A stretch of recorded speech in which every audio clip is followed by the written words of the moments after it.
অনেক বছর ধরে আমরা মহাভারতকে শুধু পুরাণ বলে ভেবেছি। দেবতা, অস্ত্র, রথ, যুদ্ধ সবই যেন গল্প। কিন্তু আজ বিজ্ঞান আবার সেই পুরানো কাহিনীগুলোর দিকেই তাকাচ্ছে। আর আশ্চর্য হবে, তার সঙ্গে মিলছে বাস্তবের আকাশ, জিন আর ইতিহাস। মহাভারতের শ্লোকগুলো শুধু কবিতা নয়, তা ছিল জ্যোতির্বৈজ্ঞানিক পর্যবেক্ষণ।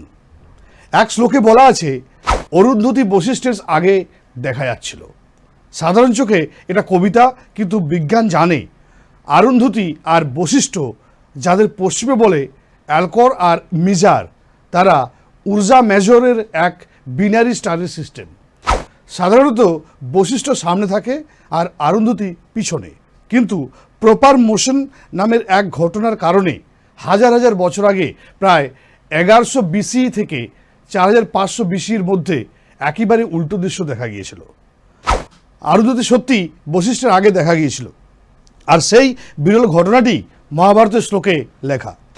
গবেষক নীলেশ ওক ওই সূত্র ধরে মহাভারতের সমস্ত জ্যোতির্বৈজ্ঞানিক রেফারেন্স, মানে গ্রহণ, গ্রহের সংযোগ, চাঁদের তিথি, সব কিছু আধুনিক স্কাই সিমুলেশনের পরীক্ষা করে দেখেন, আর ফলাফল আসে সব একটাই তারিখে মিলছে, 5561 BC। অর্থাৎ মহাভারতের যুদ্ধের সঠিক সময় আকাশে লিপিবদ্ধ ছিল। শুধু তাই নয়, 2015 সালে জেনোম রিসার্চ জার্নালে প্রকাশিত এক গবেষণায় দেখা যায়, প্রায় 7000 থেকে 7500 বছর আগে ভারতীয় উপমহাদেশে পুরুষদের জিন হঠাৎই প্রায় বিলীন হয়ে যায়, যাকে বলে ওয়াই ক্রোমোজোম বোটলনেক। মহাভারত বলে সেই যুদ্ধে 4 মিলিয়নের বেশি যোদ্ধা কিন্তু মারা গিয়েছিল, প্রায় সবাই কিন্তু পুরুষ।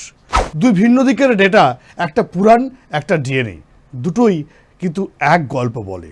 ভাবো, মহাভারত তখন লিখিত ছিল না, প্রজন্মের পর প্রজন্ম ধরে মুখে মুখে শ্লোকে শ্লোকে সংরক্ষিত হয়েছে একটা জ্ঞানের ভাণ্ডার হিসেবে। যদি সত্যি যুদ্ধটা 5561 BC হয়ে থাকে, তবে সেটা পিরামিড, স্টোনহেঞ্জ, মেসোপটেমিয়া বহু আগে। হয়তো ভারতীয় সভ্যতা তখন উন্নত হয়নি, বা উন্নত ছিল, আর তাদের দিব্য অস্ত্র বা বিমান আসলে কোনো অজানা প্রযুক্তির প্রতীক। হয়তো ইতিহাসটা আমাদের ধারণার থেকে অনেক পুরানো, আর সত্যিকারের মহাভারত শুধু কাহিনী।